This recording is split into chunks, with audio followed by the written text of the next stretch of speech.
European powers have submitted a draft resolution to the United Nations Nuclear Watchdogs Board of Governors, urging Iran to clarify the presence of uranium traces at undeclared sites and to address issues like the barring of inspectors. This draft builds on a resolution from 18 months ago that demanded Iran urgently comply with the International Atomic Energy Agency's IAEA investigation.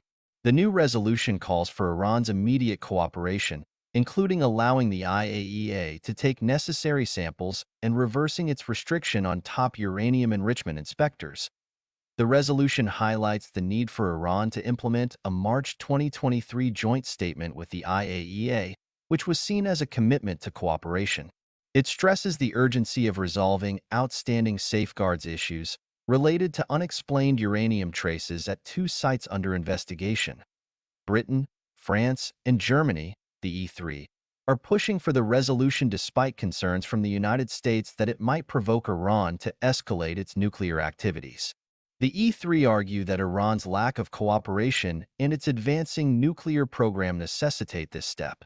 They are confident the resolution will pass, with only Russia and China likely to oppose it.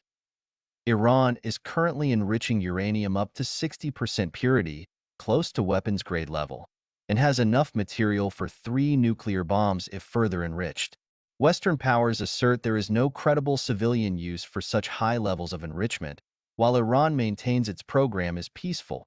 If Iran fails to cooperate, the IAEA Director General Rafael Grossi may be asked to produce a comprehensive report on the potential presence or use of undeclared nuclear material, increasing pressure on Tehran.